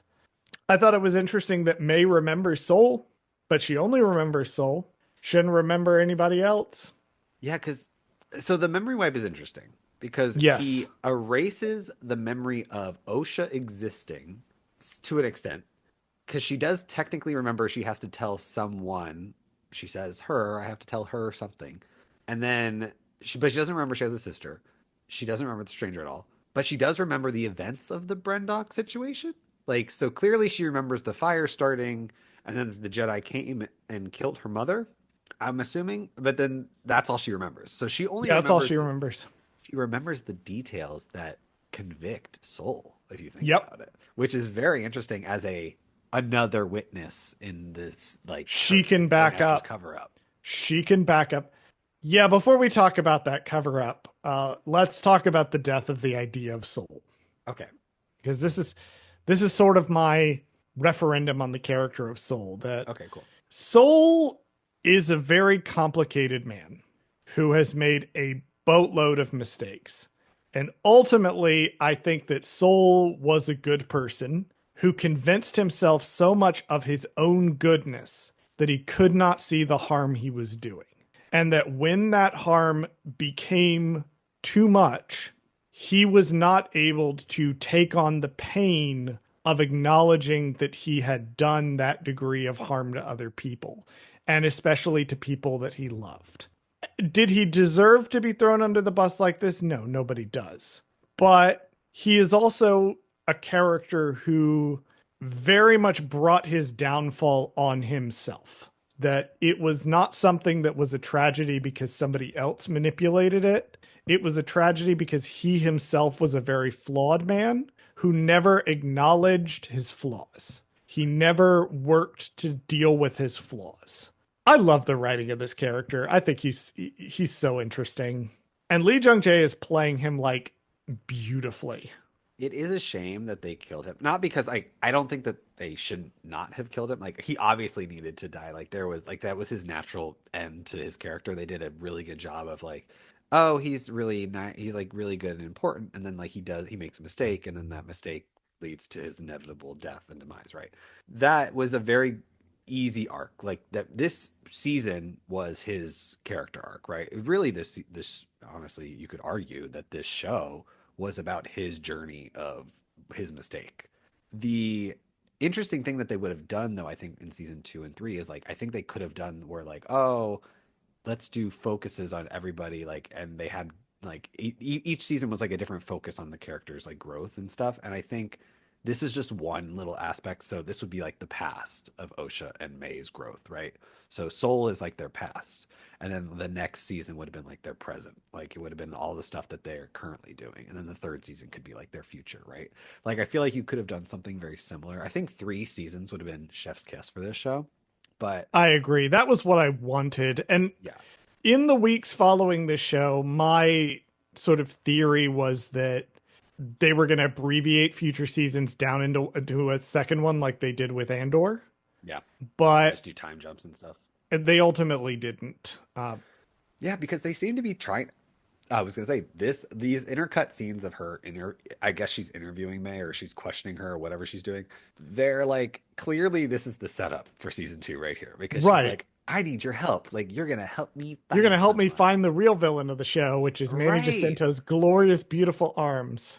Which it's such a shame because like it's almost like they did this too late. Like I almost wanted this bit of like the stranger is connected to Vernestra and like it's clearly her people. They honestly they probably should have introduced this at the halfway point, only because then like we can solve that. I understand it, right? I understand they wanted to make season two more of like the Vernestra stranger kind of drama.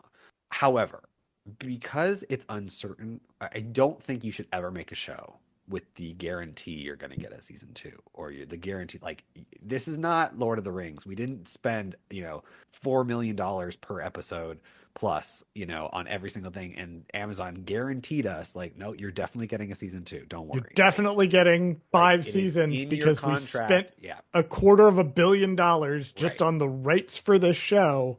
I think you shouldn't write your show like that unless Disney like put in the contract like no, we are for sure doing 2 seasons at least of this show and then we'll see what happens. You know what I mean?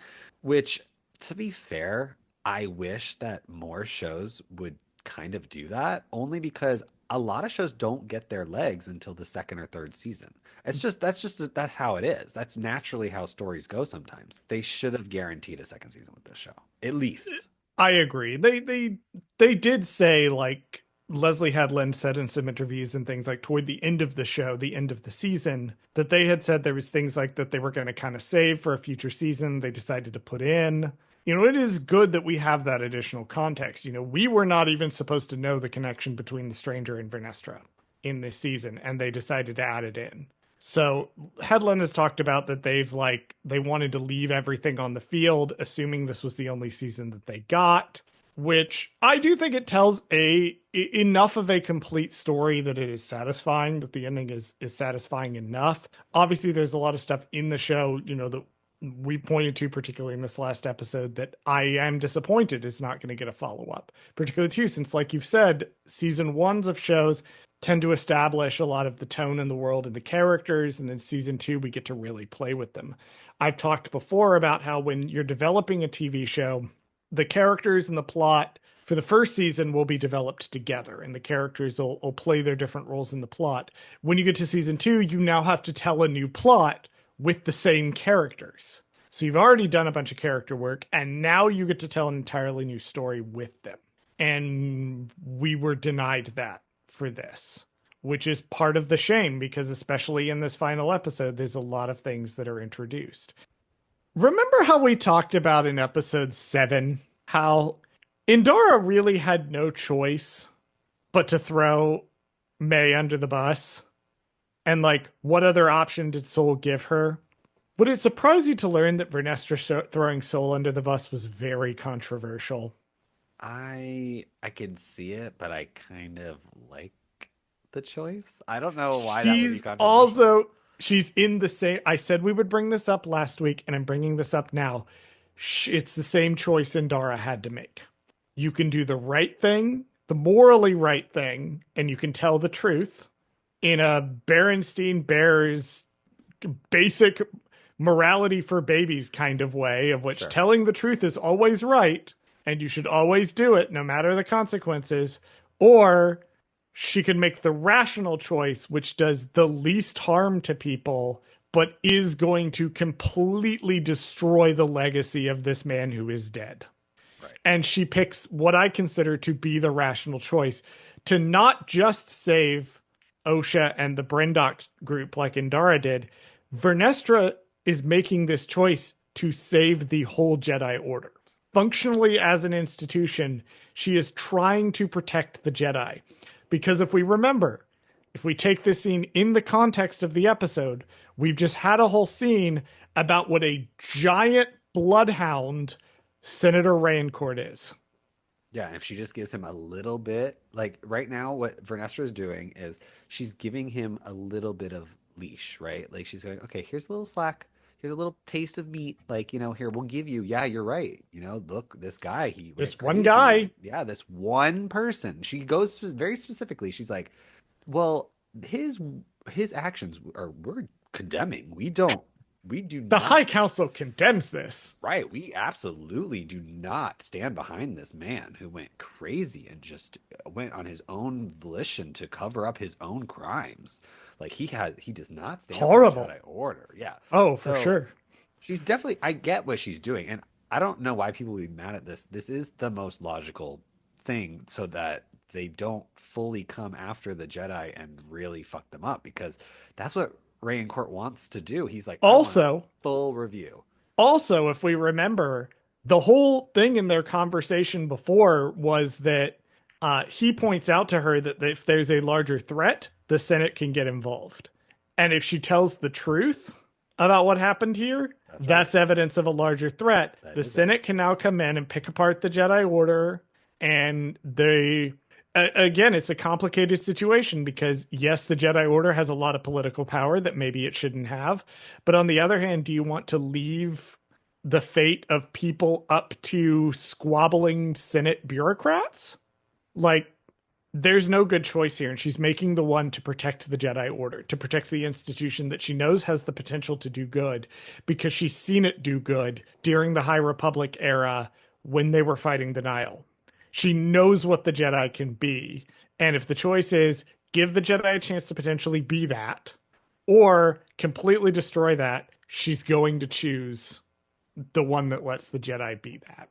Could not for the life of me find who is voicing Chancellor Drillick. Yeah, I I agree. found who's in the suit. It's Okay. Tom Wilton, who is a creature performer in all of the Disney Star Wars films. That's good enough for I me. also found that Drellick is a Tarsunt. That's the species name. He's the same species that was in, I think it was in the sequel series. Yeah, Yeah, he's a sequel alien. So I he's like a that sequel they're alien. bridging the gaps between the Yes. sequels and the prequels and the all of them. But for the life of me, I could not find who voiced this character. So Well, if you know who's providing, if you voice this character, if you voiced email Chancellor us Drellick, email us at goldsquadrongaze@gmail.com and tell me. and complain.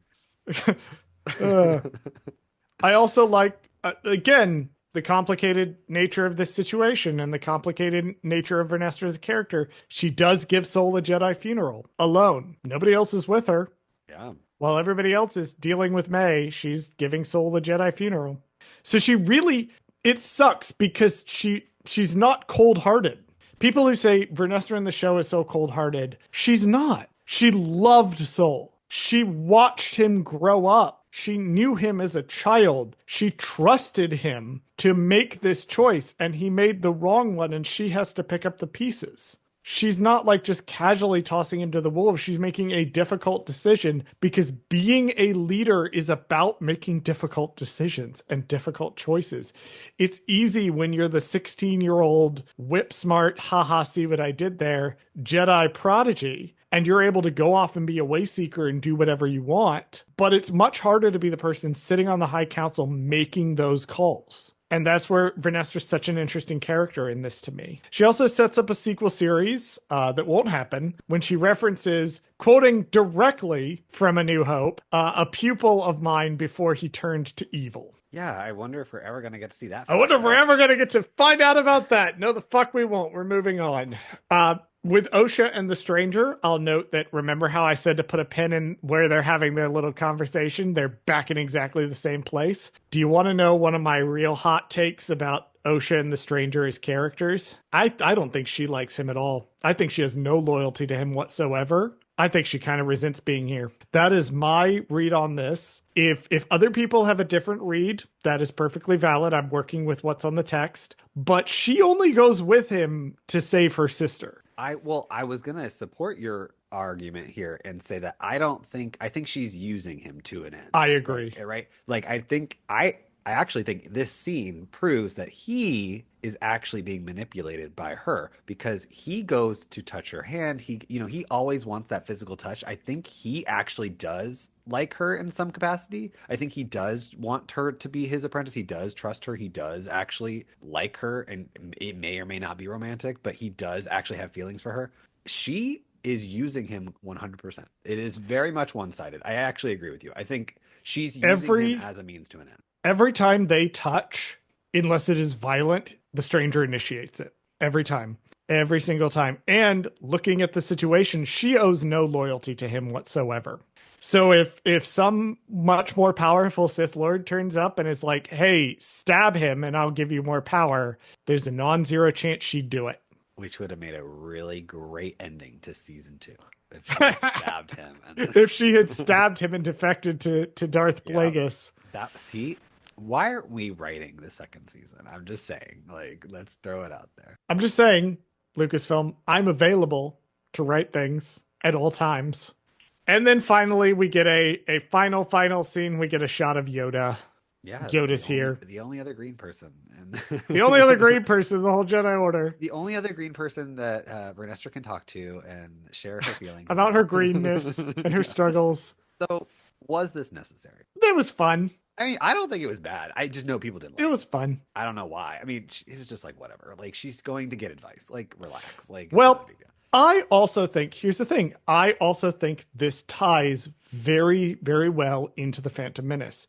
Because all the way back in episode 4, I was talking about how people online were throwing a huge fit about how the Phantom Menace is being overwritten because this doesn't line up with it, yada, yada, yada.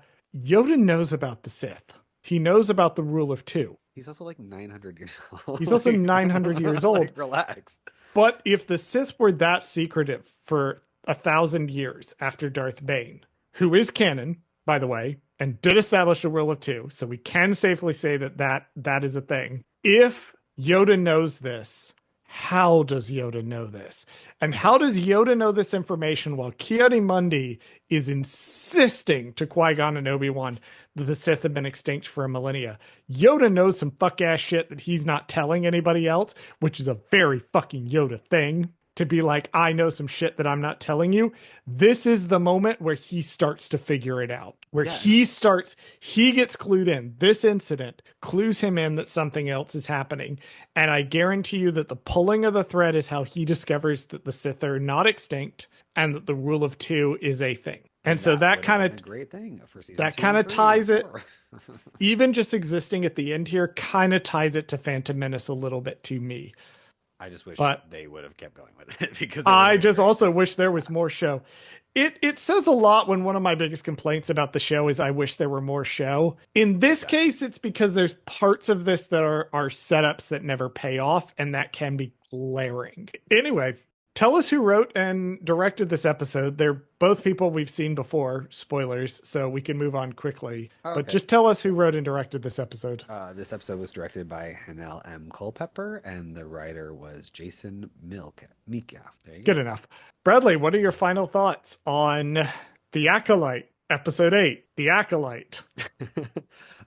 First of all, they said the name of the show, so literally roll credits. Fuck you. I love Fuck you, you perpetually twinkish motherfucker. No, I loved this episode. It's actually, out of all the episodes, it's one of my favorites because I just thought that it just had so many good moments. Like, there were just so many good parts in this, especially that fight. Really sold it for me. I love it so much. I do love all the setup because I am hopeful that there is a season 2 or some continuation of this show in some capacity. So I do actually don't mind all the setup. I know it's my least favorite thing of the episode because it doesn't pay off now. However, if it pays off in the future, then maybe that is something that I'll grow to love. I wish that we could get more of Vernestra. I wish we can get more of the Stranger. I mean, there's just so much they can do. I love the fact that Osha and May have now switched roles and that they could play on that in a future season. Like, I love that they've switched this dynamic, and actually the fact that we have switched the dynamic,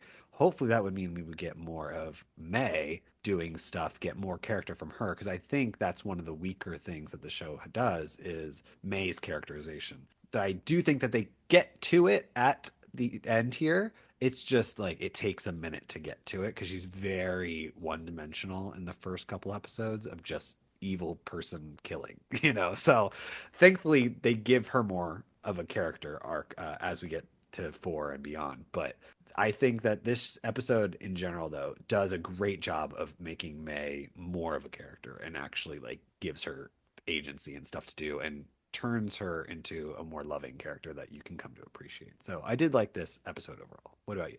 Was this episode perfect? No. Was this episode satisfying? Close enough. Like I was obviously disappointed when I found out that we're not getting a season 2. But once I sat on it and we did our coverage of the rest of the series, and I really sat with it and thought about it and looked at it again, my response is basically, yeah, it's a satisfying enough finale. The character arcs that they set up in episode 1 for the main characters, Osha, May, and Soul, are all resolved. At least resolved enough, this particular chapter of them. Obviously, there's more stories to tell with these characters, but the story we got has got a satisfying enough ending, and I'm okay with it. I've made my peace with it. Did I want more? Yes, obviously, and I'm sure we'll talk about that next week, but that's sort of my final thought was, yeah, it was satisfying enough. Speaking of next week, we've got an interesting schedule coming up here, Bradley, because here's the thing about the Acolyte. I'm so fucking tired. Are you? This is long. We've had no guests for the Acolyte because it's a very intense show to try to cover. There's so much. It's so dense. There's so much happening with the characters, with all of it. And it's been very rewarding to go back and cover this show. But I need something lighter. I need something more classically Star Wars. I need something that's not got this intensive level of mystery and scrutiny and character to it. I need something that's just fun. So anyway, next week we're going to be doing our Acolyte recap episode. So we're going to put the Acolyte to bed finally. Sadly, not any of the attractive men from the show being put into my bed. Then we are actually going to do something special because it's going to be the Acolyte recap is going to be our 200th episode. So for episode 201, we are going to do something else. Right. We've been hinting, that we haven't really talked about it too much, but we haven't talked about it too much, which is why we're not going to directly tell you right now what it's going to be, but we will tell you next week during the Acolyte recap what you, the audience, can do to participate in our 201st episode of this show. After that, we're doing Skeleton Crew because fuck you, I'm tired. This show is fun and rad as hell, and I get an excuse to rewatch Treasure Planet and Muppet Treasure Island, and maybe, who knows, Andy from Force Friends Rewatch. Maybe they will finally, all of their relentless pirate posting will break through and I will watch Black Sails. Oh, I thought that was going to be Treasure Island, the miniseries. So Black Sails is apparently, according to Andy, a Treasure Island prequel. I would have to watch it and find out. Perhaps I will watch a few episodes of Black Sails, but that's the plan coming up. Acolyte recap. We're going to do something exciting for 201, and then we're going to dive into Skeleton Crew. We've got some more stuff planned after that for the first half of the year, but we're not going to talk about what that is yet. Actually, between the 201 and Skeleton Crew, we are going to take a week off because we're also both fucking tired. And I think Bradley and I have seen too much of each other over the past couple of weeks. Well, it's also like a nice break. Like it's a nice brand new year. Moment. It's a break moment. It's a break moment. It's a new year, a new time, and hopefully I'll have a job by then. Nobody's paying me to make this show yet. Yeah, I was going to say, it would be nice. Put a pin in that. We'll come back to that. Speaking of jobs that I have. Speaking of jobs that Bradley has, let's do everybody's pluggables. Bradley does a bunch of reality TV shows when he is not chronically unemployed, making 3-hour episodes of this show. That includes such series as Temptation Island, Queen Court, Married to Medicine, and The Circle. The latest show to come out is Married to Medicine Season 11? 11. Season 11. You can also find me on the Star Wars High Republic TTRPG podcast For Light and Dice. I play the character of Wynn. I also write gay thriller novels. They are called Beach House Studios. You can find them on Amazon, and I will have an announcement about that hopefully in the coming weeks. Bradley, how does it feel to be almost done with the Acolyte? We're almost there.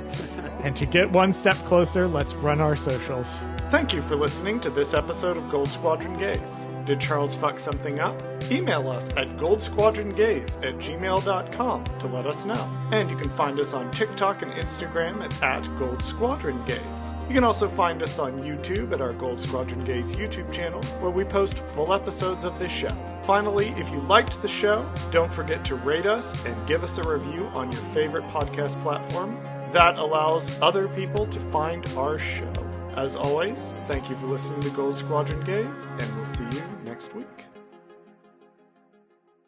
That was a pretty good impression, by the way. Thank you. I was like, is Ian McDermott in the room right now? Is he in the room right now?